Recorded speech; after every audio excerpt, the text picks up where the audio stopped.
now. Perfect. Thank you.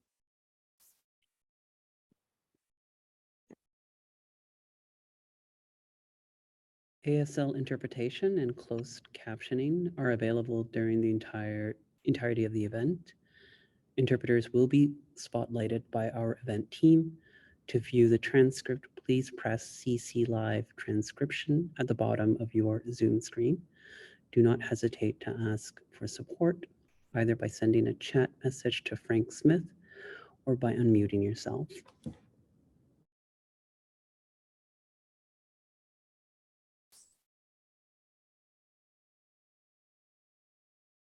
Elizabeth. All right, perfect. Thank you, Chloe. I'm going to be doing the land acknowledgement today. Good afternoon, everyone. My name is Elizabeth, and I am a settler of this land, specifically on the land of Tiegan, a Seneca village situated in Baby Point, Toronto. I would like to acknowledge the land of the Mississaugas of the Credit, the Anishinaabe, the Platoon First Nations, the Haudenosaunee, and the Wendat peoples on which we are learning and working and discussing today. For me, my relationship to the land is physical, emotional, and spiritual. I am privileged to play and work near High Park, located in Takaranto. I run, walk, swim, and ride through the winding paths and forested trails, taking in the budding trees, the sound of the jay cawing high up in a tree, the rush of the water pumping and pulsing through the duck pond, the hum of the breeze on the treetops, the crunch of snow in winter, and the changing foliage. As I take in all of this, I breathe in deep gulps of air that we have breathed for centuries and that continues to sustain us. With days filled with writing, teaching, learning, leading, and meetings, this peaceful part of nature is where I can rest and let ideas flow and concepts come together. As a queer, disabled scholar, I'm aware of the ways in which disability has impacted Indigenous communities and continues to do so. Unsafe drinking water has caused permanent disability and disease. Healthcare that is unsafe and inaccessible, based in Western epistemologies, has meant that individuals who are Indigenous cannot or will not access treatment. Legacies of residential schools continue to cause mental and psychological harm to those who have survived these systems of harm and oppression. Yet, a beautiful piece of wisdom that I have taken from our Indigenous brothers and sisters is that there is no word for disability. Disabilities are seen as gifts, with everyone having something to contribute and to share with the community. As an activist, I would like to take this opportunity to commit myself to the struggles against the systems of oppression that have dispossessed Indigenous peoples of their lands and denied their rights to self-determination, work that is essential to human rights work across the world. From an educator perspective, I identify as a non-neutral educator. I condemn white supremacy, anti-Black racism, sexism, homophobia, transphobia, Islamophobia, ableism, land theft, genocide of Indigenous peoples, and all other forms of discrimination within the learning spaces that I am part of. I do not encourage my students to see both sides of an issue or a situation if one side is the oppressor and doing harm. As such, I have committed myself to infusing the time I have with my students with empathy, kindness, and compassion through trauma-informed approaches to pedagogy to create a safe and brave space within the learning community where we can engage in tough conversations and grow into our respective power together. As a part of our commitment to change, we stand in solidarity with Indigenous people from across Turtle Island as we continue the work of the lifelong journey to improve our own understanding. To learn more about the land that we are on, visit nativelands.ca. Thank you. Mohammed. The National Educational Association of Disabled Students is by and for cross-disability, cross-Canada charitable organization, supporting full access to education and employment for disabled post-secondary students and graduates. Working across 3 strategic areas of debt reduction, experiences in class and on campus, and employment. NEADS offers a variety of events, resources, reports, financial assistance programs, and opportunities for disabled students and graduates. To improve opportunities in higher education and the labor market for disabled students, we collaborate with post-secondary stakeholders, other non-governmental organizations, employers, disability service providers, and community members. We provide ongoing advice to Employment and Social Development Canada and provincial territorial governments and work to promote government programs and services that support higher education for disabled students. The Virtual Access for All project is a 2-year project funded by the Employment and Social Development Canada's Support for Student Learning Program. The Virtual Access for All project supports disabled students to successfully navigate the transition to post-secondary education. Since the beginning of this project in 2021, we have been connecting students with existing mentoring opportunities and resources, offered webinars on various topics related to accessibility, expanded our National Student Award Program, and funded our Accessibility Resilience Program. Disabled students often experience systemic barriers to education, which make it more challenging for them to complete their studies and may cause them to graduate with more debt. Projects such as this one play an important role in ensuring disabled students can successfully complete their studies and be a part of an inclusive economic recovery for all individuals. Thank you.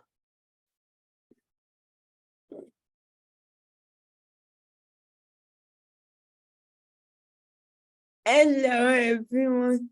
Thank you to my colleague, Attila, Elizabeth, and Mohammed for starting our event, as well as Alan and Frank for offering our support in the background. I am so excited to be sharing this space with you all. My name is Chloe and my pronouns are CNT. I'm positioning myself as a white queer settler. This ultimately signifies that I benefit from resources and resources generated and disseminated by First Nations, Métis, and Inuit persons, Indigenous disabled persons, as well as to spirit people. I am an education and research consultant with NEADS, as well as an almost 3-year doctoral student at Western University.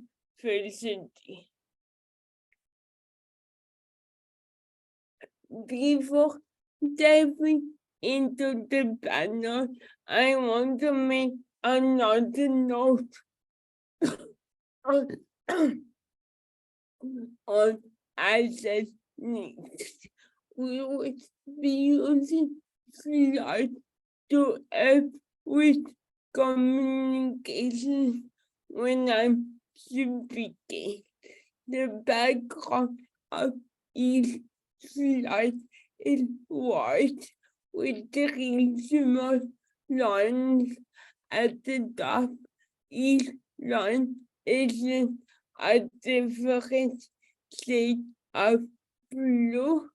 The text is white when it is on a blue rectangle or black if it is directly on the white background.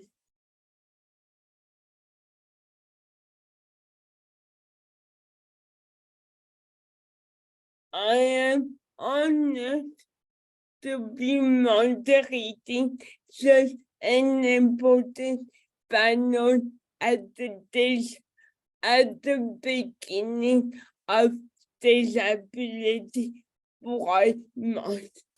I wish to take a few moments to wish everyone a happy Disability Pride Month and reflect on its importance in my life as a queer. And so for me, Disability Pride Month is opportunity to celebrate all the successes that prevail in a diverse and intersectional communities, to learn from one another and to continue for the sense of community amongst us. But it is also the time to remind individuals outside our communities that we are continuously experiencing discrimination and oppression in a society that remains ableist. I know that this panel will elicit key dialogue in this regard, particularly within the context of higher education. As I see this, it is important to note that topics discussed today may be triggering to some folks. Please take care of yourself in a way that makes sense to you, and do not hesitate to reach out to me via email after the event to further the discussion. My email is on this slide and on the last. Let's meet our panelists.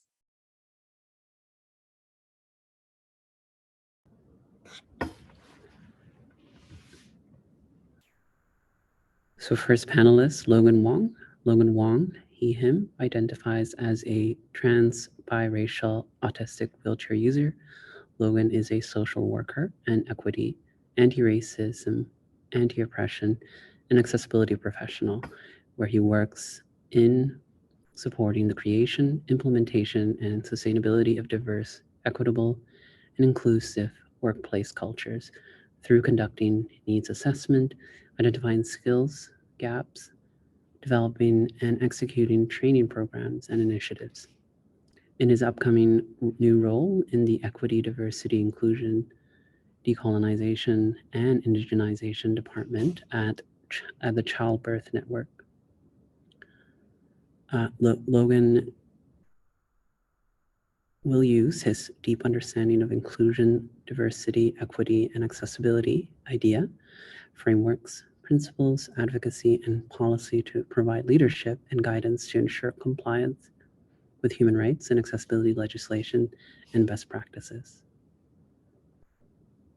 Jay Baldwin, they, them, is a 23-year-old passionate BA honors student, activist, and advocate majoring in women's and gender studies with minors in both human rights and social justice and disability studies at Canada's capital university, known as Carleton University.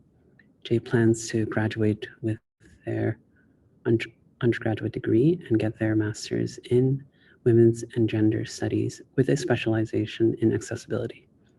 This plan will aid them to achieve their dream of starting their own non-governmental organization that will provide support for those who are disabled, queer, and marginalized in their community, while working to make the world a better and more accessible place for everyone. Make way for the powerhouse named Jay.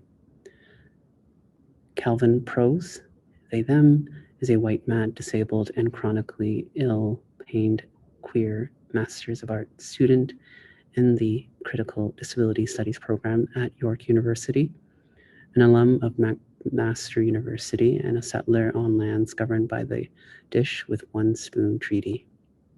Their current research is centered on critically reimagining the possible futures of mental health, peer support through an analysis of history, futurity, storytelling, and fungi. And finally, Becca Bernard, they, them, is a disabled, non-binary, and pansexual post-secondary student pursuing their social services worker diploma. Becca works with Holland Bloorview and Eric Oak Kids to empower fellow disabled youth to self-advocate in healthcare settings and runs the Disabled, Queer, and Fabulous Facebook group. Their research revolves around the intersecting oppression of disabled and queer communities, cross-community allyship, and empowering other disability advocates to share their truths. Perfect. Thank you. So now we're moving on to the final questions.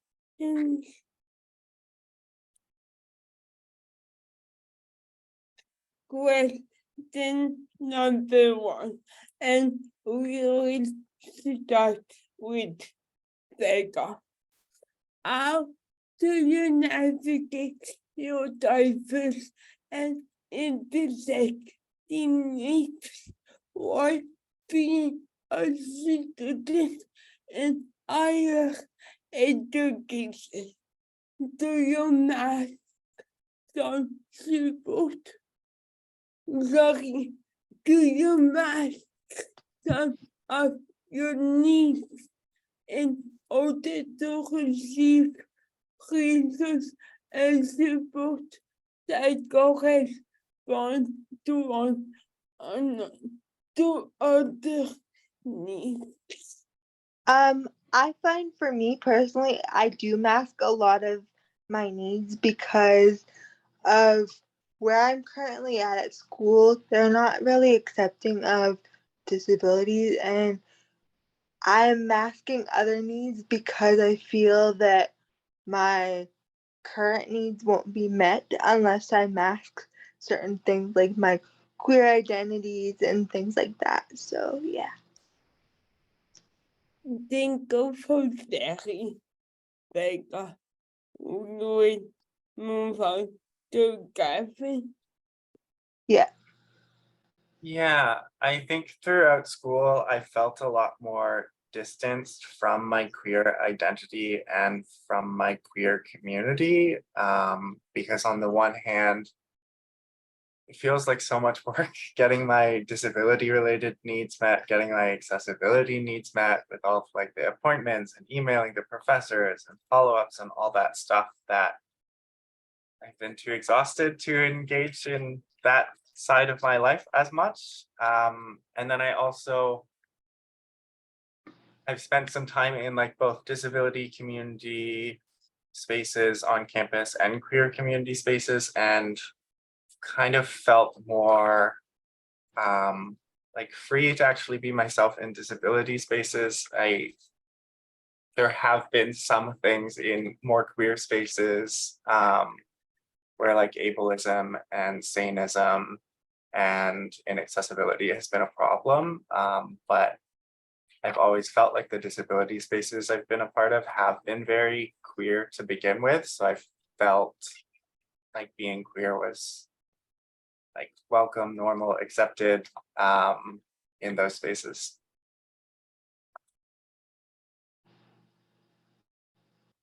Think for a second. Stay. For me, I believe that I do have to mask a lot of my needs, especially when it comes to pronouns and caregiving. Carleton has an attendant service program which I use for all my caregiving needs, and a lot of the time management does not get my pronouns right, and because I'm AFAB, they assume that I'm a woman, and it's just not a cute look, to say the least. And it's hard a lot of the time doing this because I'm constantly trying to reconcile my queer identity with my disabled identity depending on who I'm around, and it's exhausting sometimes.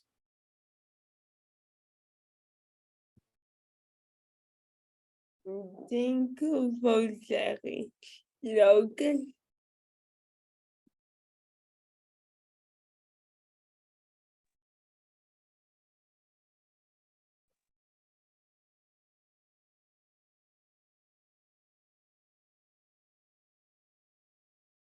Sorry, I realized it's muted. I wanted to be the first to say that I actually don't think I mask a lot of my needs. For the simple fact that I intentionally choose to formalize my physical needs, such as wheelchair accessibility, and find ways by connecting like personally and building relationships with professors, for example, to get my learning and sensory needs informally met in the classroom. And I also find that because my wheelchair accessibility needs or like my physical needs are more visible, they definitely get noticed more and addressed a lot quicker than my learning or sensory needs. Thank you. Think about such diverse answers. Does anyone want to reply or make a comment before we move on to the next question?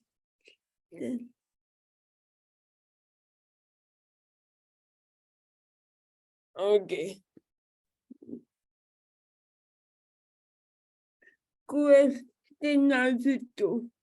Do you feel as though you can show up as your authentic self within the classroom and throughout campus, and we would begin with Gavin. Yeah, I think I try, but I think it's often kind of challenging too. I think first days of like a new class or a new program feel kind of scary to me because I feel like I'm doing all this prep work in my head and thinking about how people are going to perceive me. So one of the things that I try to do is that I use a cane, but only some of the time, but I will normally bring my cane to class the first day rather than not, and then like start using it like a couple weeks later. And then people ask me like, oh, what happened? Which is a horrible question that I never want to be asked ever again.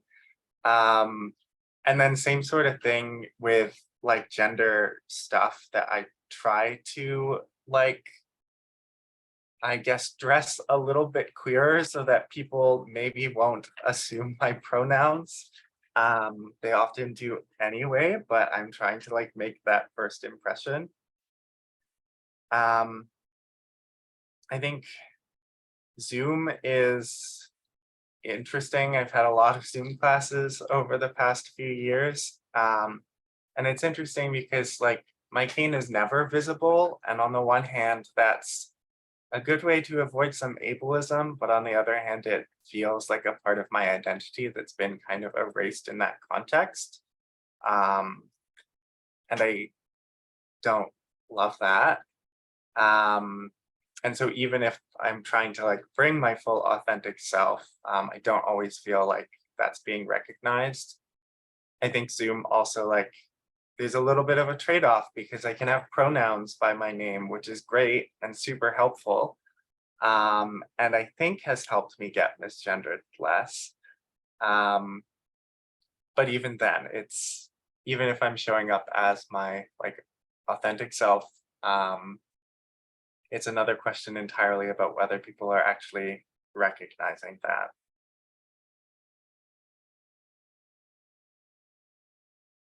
Thank you. Okay. In a lot of ways, I do feel like I can show up as my authentic self because I have a group of wonderful friends who validate my identities, and I call them all my babes with mobility aids, and they just get it, you know, and we're all a little bit queer, so it makes it even better.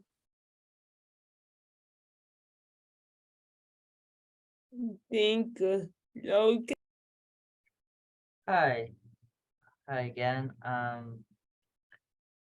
So I personally agree with Jay, and I have a very similar experience with my group of friends. That are both queer and disabled, which has made my campus experience and my student experience when I was in school very supportive and diverse, including I like to shout out my program at Toronto Metropolitan University, formerly Ryerson. The social work program was fundamentally built on marginalized students, and I think that really supports the community and how safe I felt to be my authentic self.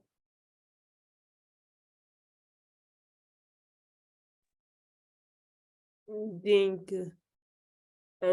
Becca.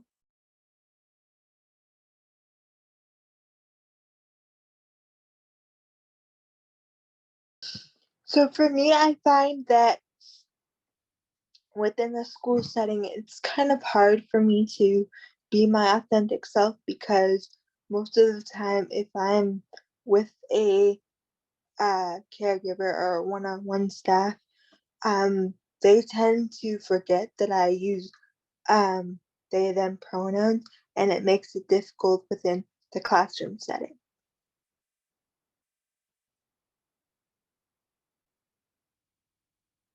Thank you for sharing. Question number 3. As a student with diverse and intersecting identities, what does activist look like within the parameters of higher education institutions? What are some instances of activists within the classroom and beyond it? And this time we will begin with Jay.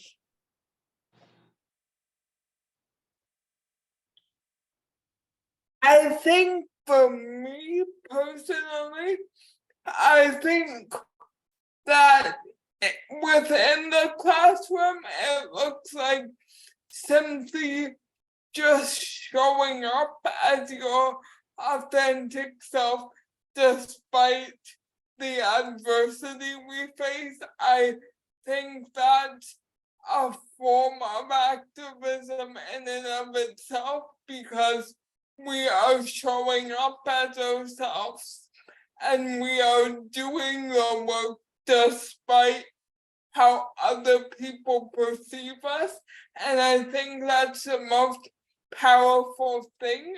And in terms of beyond the classroom, I do a lot of online activism, which really helps with my disability needs because I can show up as myself and have my needs met without having to go out and deal with caregivers and stuff like that when I want to go to protests. So I always create my own forms of activism and my own forms of social justice work that fit me and will also fit other people because I know I'm not the only one that feels this way when they want to be a part of something that's bigger than them.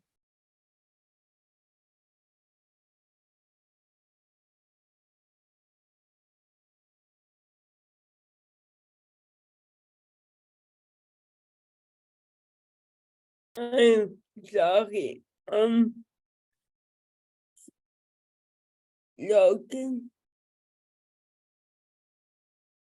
Hi. So personally, I think that activism always starts with yourself and creating space for yourself as an individual, and then expanding on to create spaces for other folks similarly. Starting, in my opinion, with systematic policy changes and implementation of anti-discrimination laws, and just a collective understanding that activism is the integral part of like being a marginalized student or a marginalized person in general.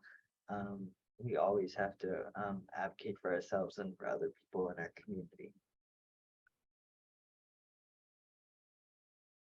Thank you. Becca?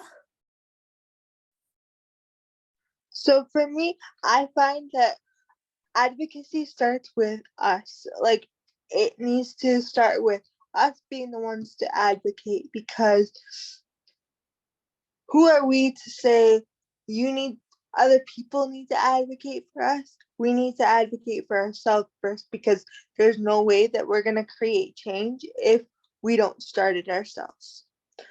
So for me, working on the groups that I do and creating safe spaces for myself is more important than working on the outside world first. For me, I work on myself before I start working on the outside world. think for sharing.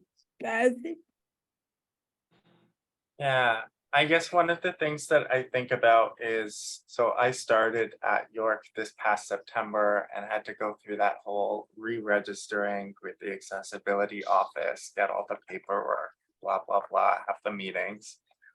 And one of the things I asked for was an accommodation for remote learning, because we're still in a pandemic. And I'm like immunocompromised and immunosuppressed, and doesn't sound like a great idea for me to be doing in-person classes. And kind of on top of that, the university is like a 2.5-hour bus ride away from my house. And so with chronic pain stuff too, like it's not only the COVID exposure, but like that takes a lot out of me. And they essentially, a couple days after the first day of classes for the term that I needed it, they said, no, you're not gonna get it. And I was mad, especially since I had been fighting kind of this sort of stuff for a couple of years now. And they were like, oh, we can, like, I can put you in touch with my manager and you can have a conversation. And I got to the point where I'm just like, no, like, don't talk to me ever again. I'm like not going to engage with your office at all anymore. Because it's just, it was so much. It was exhausting. I didn't think that it was actually going to go anywhere, and I'm not going to waste my time and energy fighting a fight like that. And so I ended up having to drop a class, and I wasn't sure whether I'd graduate on time, but I ended up finding a professor that was willing to take me on for a directed readings course that we would have online. And that was a prof I had worked with before, and it's just like always super accessible and never requires official documentation, stuff like that. So I think for me, one of the things I've been reflecting on is like activism can be refusing to engage with these systems in the first place and finding different ways to get your needs met and finding the people that are going to support that and do things kind of under the table. And in my experience, those accommodations have always felt much better. Yeah.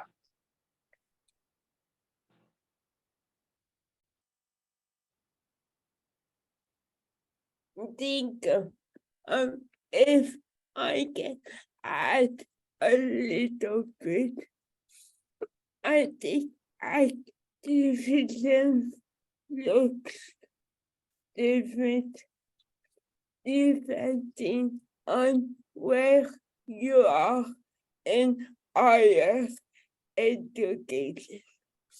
My activist practices look a lot different during my undergraduate studies than they do now that I'm in my doctoral studies. I think in my experience, I'm more removed from campus because I do a lot of independent work, and I stay home. I engage with less folks than I did in my undergraduate studies, and I'm still learning to navigate my PhD studies and see how my activism can be incorporated.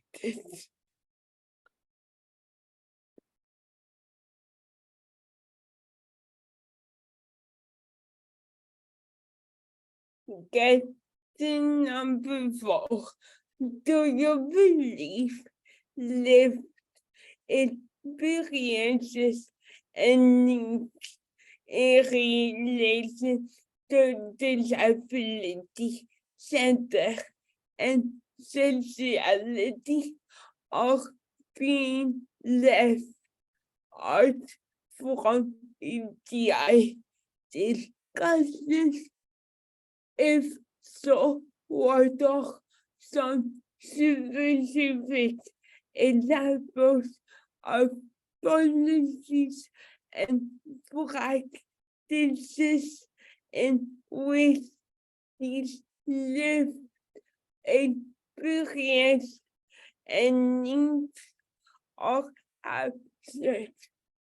And this time we will start with Logan. So I feel like disability, gender, and sexuality have been left out of EDI discussions simply because I don't think many folks recognize disability as part of equity work.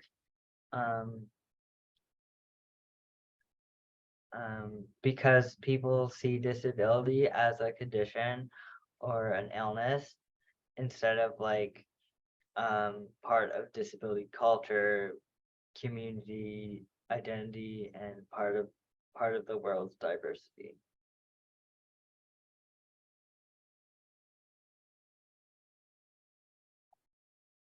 Thank you, Becca.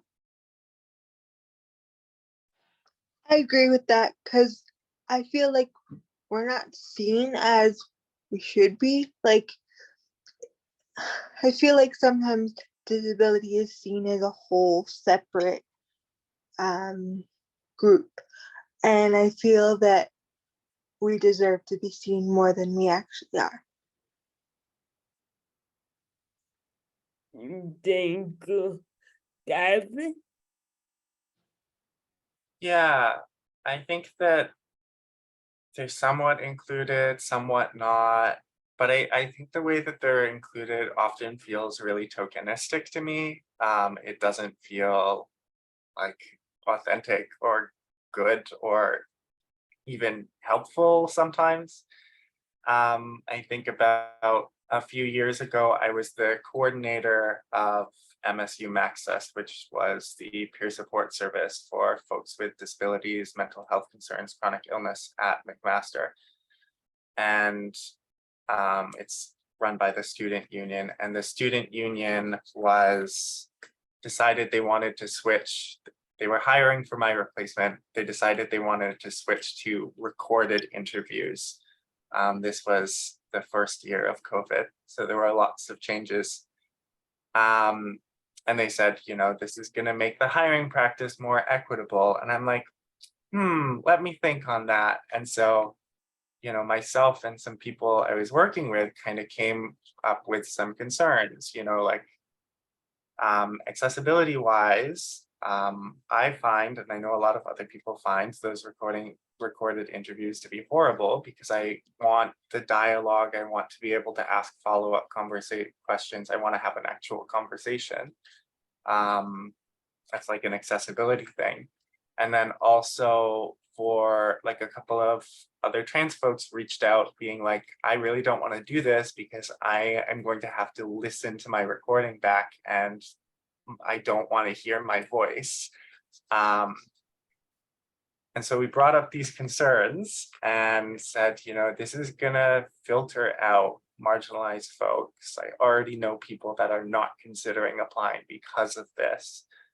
And so the concerns were like acknowledged, but then they were decided they weren't as important. So they decided to go through with this process anyway, that they said was going to be more equitable, but actually created more barriers and made things more inequitable. So our thoughts were heard, but not actually used the way they should have been to make things better.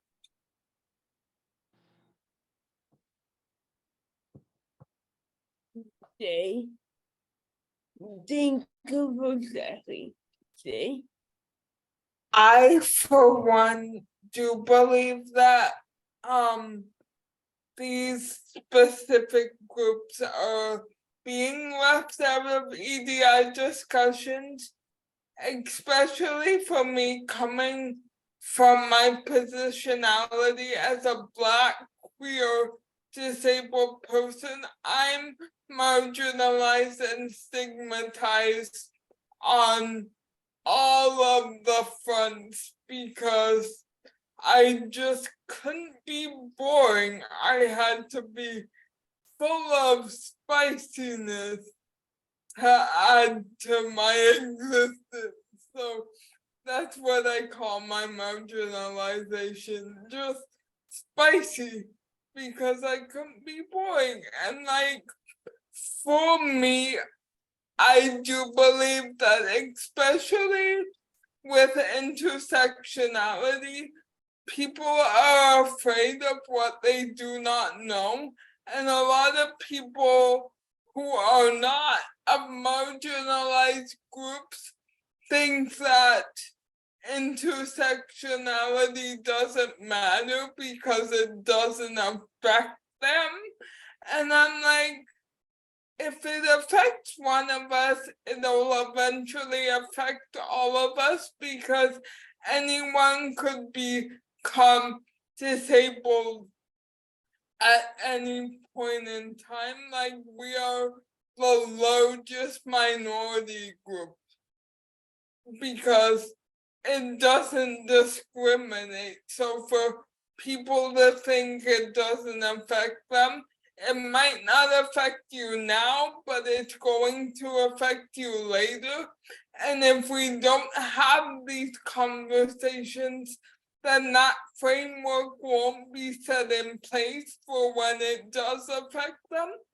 And specifically in conversations of sexual and reproductive health, we as intersectional humans of these identities are always left out of those conversations.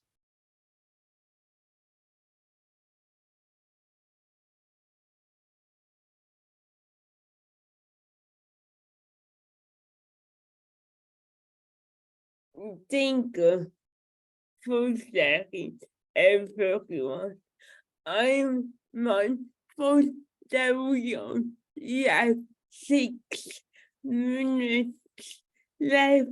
I would love to go to the next questions, but I think I want to open the floor to a very short question period, if that is okay with folks. For sure. Chloe. Okay, I'm okay. Can somebody on my team see if there are questions in the chat or if anyone has raised their hands?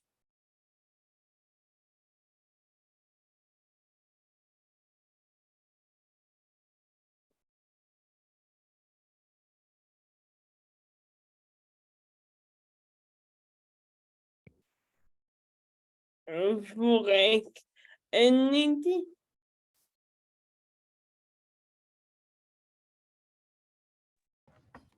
Hi, Chloe, it's Mohammed. I'm not seeing any questions in the chat. Thank you, Mom.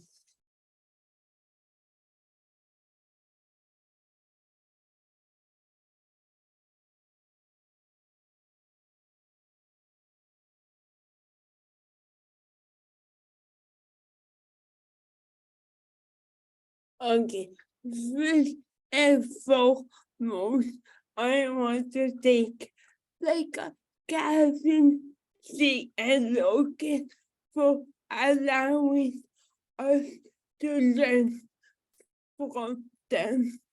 I appreciate your authenticity and generosity and your willingness to share your experience in higher education. So many key insights were shared by our panelists, and I cannot begin to summarize my learning.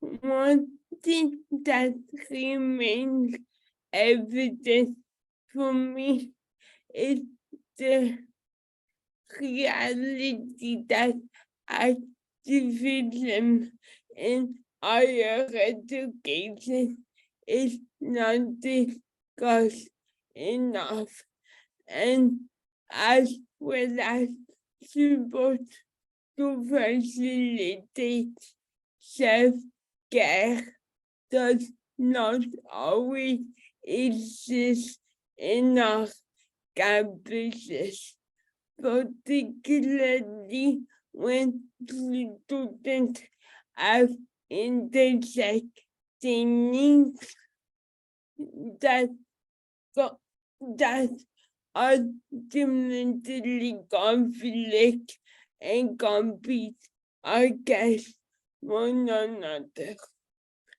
Please do not hesitate to contact me with any comments, concerns, and or questions. My team is always happy to receive feedback, and it helps us plan future events. Wishing you all a wonderful evening, and thank you for joining us. We will send an email to you on the recording for this event. It's live on Facebook. And on that note, we can stop